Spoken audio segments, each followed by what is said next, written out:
Tens of millions of dollars worth of fines issued during COVID lockdowns will now be excused or refunded following a stunning admission from the state government that they were never valid. Well, there's your first clue right there. This is a staged operation. A small, out-of-the-way community legal centre, not Clayton Noots, Stacks, Gerard Malouf, none of them. Today's an extraordinary day for the people of New South Wales. They don't mention Redfern Legal Centre by name, but they do show it here. And this excitable lawyer, Samantha Lee, there she is. That's where she's from. Followed a Supreme Court challenge by a free legal centre. Thank goodness for pro bono barristers. Well, millionaire lawyers might turn up for free, but everyone else still needs to be paid. So, of course, they've got funding. Who are their partners? Oh, Commonwealth and New South Wales Government and other New South Wales Government departments. It's all in-house. That's what you need when you want to control the whole thing. And for clients that have come forward and taken the risk. What risk? It was free. Look at the other actor in the background. He's looking across, looking a bit nervous. Oh, I've got to deliver my lines in a second.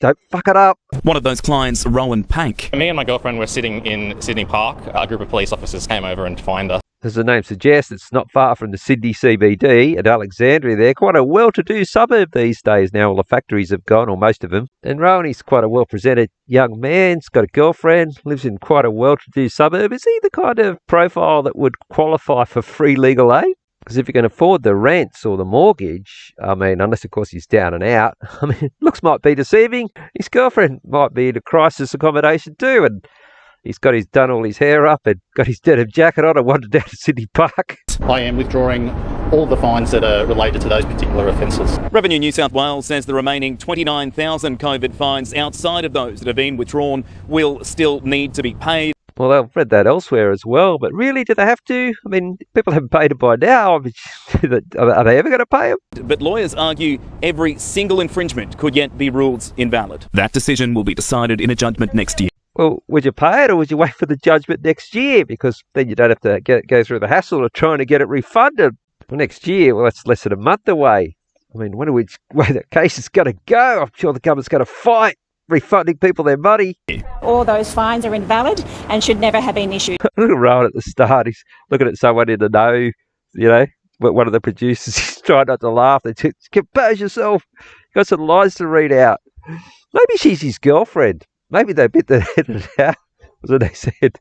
When he said, oh, me and my girlfriend, she said, that's right, honey. Oh, God damn it.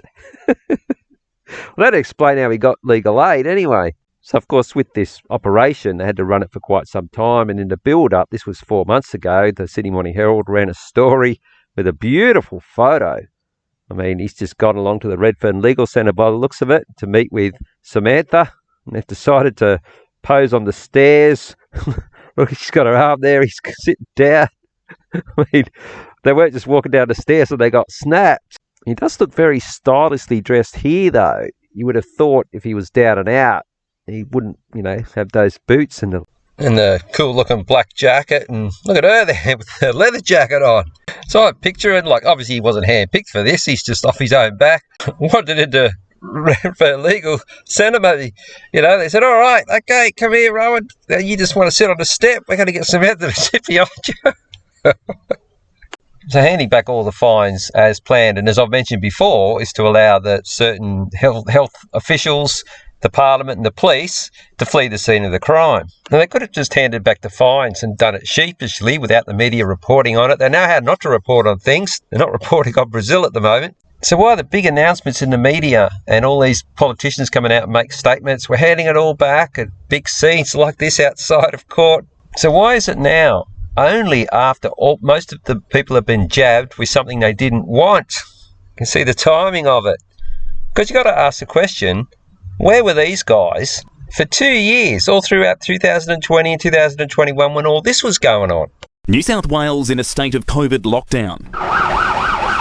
Stay-at-home orders and beach closures. The coastal walk is officially closed. Police put up checkpoints ordered to find people doing the wrong thing. We're going off in one, go f*** yourself. 62,138 fines were issued during the pandemic. See, none of these guys worked it out. All of these King's Councils, the entire Law Council of New South Wales, they never figured out that the fines were illegal back then.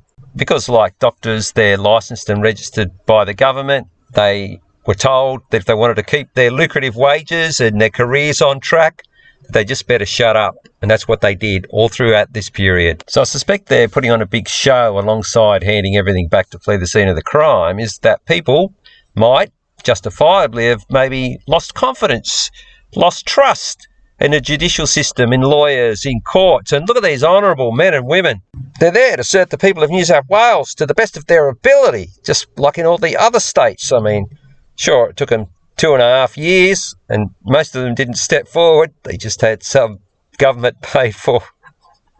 Oh, okay, I can't keep going on with this one. I think I've made my point. That's it for this one.